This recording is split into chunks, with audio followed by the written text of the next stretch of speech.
Halo guys, masih bertemu saya di channel saya. Hari ini saya akan menceritakan tentang pengalaman saya yaitu di sebuah asrama atau sebuah pesantren, pondok pesantren Mas yang terletak di Taman Sidoarjo. Kalau kalian tahu, dari sepanjang itu ke Tawangsari ya, ke Tawangsari lurus terus, nanti ada petunjuk kayak papan gitu, kayak papan tulisan pondok pesantren Mas, itu nanti masuk. Nanti disitulah saya menimba ilmu.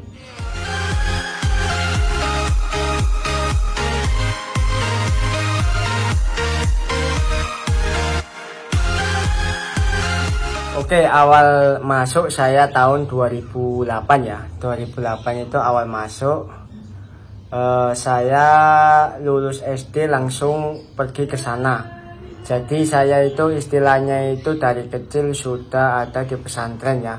Mungkin kalian kalau menjadi saya itu nggak bisa gitu guys, karena kan masih kecil. Saya awal ditinggal. Kan kalau di rumah kan biasanya kumpul sama orang tua, terus apa-apa sama orang tua, ada apa-apa itu kita itu ke orang tua gitu. Kalau di pondok itu kan semuanya itu kita kehilangan kebahagiaan yang harus kita miliki gitu loh guys. Jadi ya kita apa-apa itu sendiri, jadi ya susah seneng kita itu menjalaninya sendiri. Nah ini pertama kali saya mondok itu saya nangis karena ya waktu itu masih kecil, waktu itu umur baru selesai kelas 6 SD ya, baru selesai kelas 6 SD, berarti sekitar umur berapa, 11-12 lah, 11 tahun sampai 12 tahun. Nah pertama kali saya mondok itu saya kayak gimana ya, kayak rasanya itu nggak kerasan gitu loh guys, nggak kerasan karena ya apa-apa sendiri. Yang biasanya makan disiapin orang tua, baju tinggal kita make, terus mandi ya tinggal mandi, apa-apa itu pokoknya kan yang ngatur kan orang tua, kita tinggal enak-enakan gitulah, kita tinggal pakai fasilitasnya. Kalau sekarang di pondok tidak bisa. Dan yang paling bikin aku pengen boyong atau istilahnya nggak kerasan itu bangunnya itu pagi sekali guys. Jadi kita itu dibangunin sama pengurus itu pagi jam 3, jam setengah 4, minimal setengah 4. Jadi kita jam 3 pagi sudah bangun. Padahal kalau kita di rumah itu bangunnya ya kamu tahu sendiri, katanya jam 6, katanya jam 7. Jadi ya nggak enak gitu loh guys, karena kita nggak kebiasaan awal-awal gitu. Terus hal yang kedua yaitu yang membuat nggak enak pertama kali mondok itu kita mengenal orang-orang baru lagi. Kita kan kalau dulu aku kecil ya, itu kalau sama orang baru itu kayak gimana gitu loh, kayak gimana ya, kayak aras-arasan gitu loh guys. Mending teman-teman lama. Kalau aku dulu sih waktu kecil gitu, jadi ya gimana, tapi aku mikirnya gini kan, orang tua saya kan telah membayar semuanya ya, kayak pendaftaran semuanya itu nggak murah, nggak gampang, itu pun ya dibelain utang loh. Jadi ya kalau aku keluar ya kasihan lah sama orang tua, soalnya juga kan orang tua kan ya telah mengeluarkan biaya banyak demi anaknya supaya bisa mondok. Nah terus kalau saya keluar, terus orang tua saya gimana? Aku dulu masih kecil bisa mikir kayak gitu guys. Jadi aku dari kecil itu terlatih untuk apa ya, menghargai orang tua lah. Istilahnya kan orang tua kita kan ya telah berjuang mati-matian demi kita, jadi ya kita harus menghargai. Aku dari kecil itu sudah mempunyai prinsip kayak begitu. Terus setelah seminggu itu saya masih apa ya, masih nangis saya guys, masih gimana ya, masih sedih, masih kangen, masih rindu sama orang tua, kayak nggak pengen mondok gitu loh, pengennya sama orang tua terus, nggak pengen mondok gitu guys. Jadi ya mau nggak mau ya wes nangis tok guys, nangis saya. Terus setelah 1 bulan barulah kita mulai mengenal orang, barulah kita mulai mengenal anak-anak. Tapi ya namanya kan juga bocah ya, namanya juga kan anak kecil itu ya, kalau dablek ya ada yang dablek. Jadi ya gimana ya, teman di pondok itu bervariasi, ada yang mokong, ada yang dablek, ada yang suka tawuran, ada yang suka dolan, ada yang suka giman, ada yang suka pokoknya sering bolos gitu juga ada, nambeng bantai itu juga ada. Jadi ya kita tergantung kita ya mau milih teman yang kayak gimana gitu. Pertama kali ya saya mengenal teman itu orang Jakarta, namanya nggak sebut nama lah, pokoknya orang Jakarta. Dia itu baik sekali dan dia kemana-mana selalu sama saya gitu loh. Jadi ya istilahnya itu menjadi teman akrab dalam dunia perpondokan gitu guys. Terus hal yang kedua, setelah berjalan beberapa bulan kan untuk masa kiriman ya, kalau di sana itu sebutnya itu sambang. Nah, masa sambang itu kalau minimalnya 2 minggu sekali, jadi ada waktunya gitu loh guys. Jadi kita boleh disambangin ketika 2 minggu sekali itu minimal, kalau bisa ya 1 bulan sekali. Tapi untuk awal-awal saya disambangin sama orang tua saya itu ya 2 minggu sekali, setiap 2 minggu disambangin, setiap 2 minggu disambangin ya gitu guys. Dikasih uang buat jajan, sama dikasih kayak mie kayak apa gitu guys. Kan hidup di pondok itu semua itu serba sendiri, makan ya masak-masak sendiri, tapi ya ada piketnya gitu guys. Masak-masak sendiri, cuci-cuci baju sendiri, mandi sendiri, kalau ada apa-apa itu juga sendiri, dimarahin guru itu kita hadapin sendiri.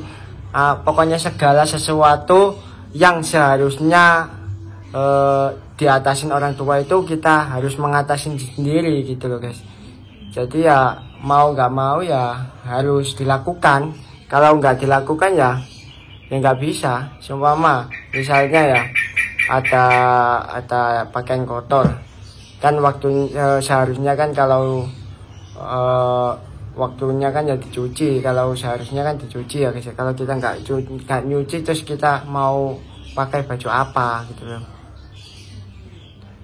Itu setelah beberapa bulan, setelah itu mulailah timbul yang namanya itu mulai beradaptasi, mulai saling mengenal lingkungan sekitar, saling istilahnya itu kayak agak merasa nyaman lah, mulai merasa nyaman. Nah untuk mulai merasa nyaman itu ya, kita itu kayak gimana ya, kita itu kayak apa-apa itu sudah terbiasa gitu loh guys. Misalnya untuk piket, bangun pagi, cuci baju, segala sesuatu itu seperti sudah biasa kita lakukan. Jadi ya kita enjoy aja. Setelah beberapa tahun, sekitar 1-2 tahunan, malah lebih enakan di pondok guys, kalau menurut saya ya, daripada di rumah. Cuman kalau liburan, kalau nggak liburan ya nggak enak guys.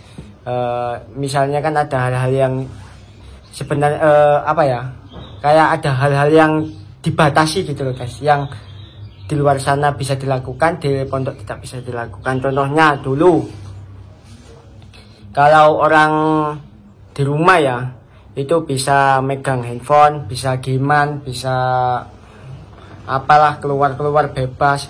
Kalau di pondok itu kayak diwaktuin gitu loh. Misalnya kita izin keluar ya, itu diwaktuin 10 menit, 15 menit gitu. Jadi ya kita nggak bisa bebas, istilahnya itu nggak bisa bebas lah, nggak bisa seperti orang yang di rumah-rumah gitu, nggak bisa. Terus hal yang kedua lagi, setelah beberapa tahun, apalagi sudah 3 tahun, yang membuat enak itu ya kalau misalnya di rumah itu nggak ada temen ya kan. Kalau kita mondok kan otomatis teman-teman yang di rumah kan ya sudah pada sekolah atau pada kemana gitu ya, kita kan jadi nggak akrab. Jadi kalau di rumah itu nggak ada teman, kalau di pondok itu banyak temannya. Hal yang kedua yang membuat kita betah di pondok gitu. Terus hal yang ketiga itu ya, ini ngomongin enaknya dulu ya.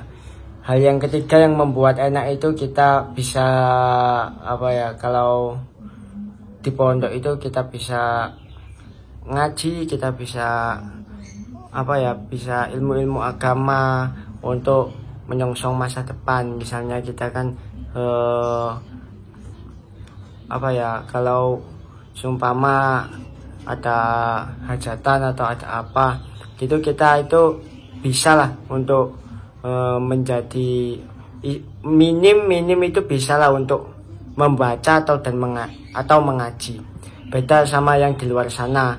Belum tentu orang yang di luar sana itu bisa selancar orang yang mondok ya untuk masalah mengaji dan masalah baca kitab atau bahasa Arab itu bahkan ya jauh, pokoknya jauh. Terus enaknya kalau seumpama ada orang meninggal itu kita itu tahulah harus gimana, dan tahulah hukum-hukum agama itu apa, yang boleh dan yang tidak boleh itu apa, itu kita tahulah. Untuk hal yang tidak enak ya, kita akan bicara hal yang tidak enak. Yang pertama untuk masalah untuk masalah sesuatu itu tidak bisa bebas. Misalnya kita mau pergi itu dibatasi, kita mau kalau laki-laki rokokan itu ya itu kita tidak boleh. Terus mau HP-an itu kita tidak bisa. Terus mau Facebookan, dulu kan awal pertama itu ada Facebook ya, sebelum ada WA dan lain-lain, IG dan lain-lain itu Facebook yang pertama kali kita kenal tahun 2011. Jadi tahun 2011 itu kita pertama mengenal untuk sosial media itu hanya Facebook aja gitu loh. Itu tidak bisa. Terus yang ketiga masalah itu masalah game itu kita juga tidak bisa. Pokoknya banyak yang tidak enak lah. Tapi ada keistimewaan dan ada haromas istilahnya itu karomah tersendiri gitu loh untuk orang mondok.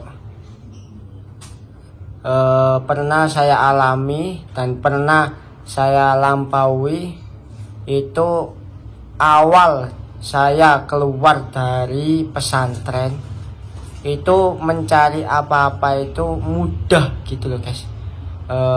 Untuk masalah pekerjaan terutama ya. Jadi kita kalau lulusan pesantren itu lebih mudah untuk mencari pekerjaan. Meskipun kita tidak istilahnya itu ahli dalam bidang hal tersebut. Seperti halnya kayak SMK kan lebih ke kejuruan ya. Jadi ya dia itu lebih ahli dalam hal tersebut. Meskipun kita tidak pernah begitu, tapi kita itu punya karomah tersendiri, yaitu untuk mencari kerja itu lebih mudah gitu loh guys. Jadi ya istilahnya itu ya barokahnya, mungkin ya barokahnya orang susah ya, barokahnya orang menderita, barokahnya orang mondok itu ya dipetik pada saat kita sudah tidak mondok lagi, pada saat kita sudah beranjak dewasa gitu loh. Awal itu langsung jadi ya saya lulus dari pondok, terus di rumah langsung cari kerja dan langsung diterima. Dan aku juga ya ngerasa itu kok mudah ya, kok enak ya, kok gini ya gitu loh. Padahal teman-teman saya itu sulit untuk mencari pekerjaan, sedangkan saya itu gampang gitu loh. Mungkin ya inilah keistimewaan orang berada di pesantren gitu loh. Terus hal positifnya lagi itu kita bisa mengaji, kita bisa tahlilan, kita bisa manakipan, kita bisa membaca kitab-kitab yang tidak berharokat atau istilahnya kitab gundul, kita bisa menghafal Al-Quran, kita bisa membaca Al-Quran dan lain-lain banyak lah. Ya gitu aja sih. Apabila ada yang ditanyakan silakan tulis di kolom komentar. Wassalamualaikum warahmatullahi wabarakatuh.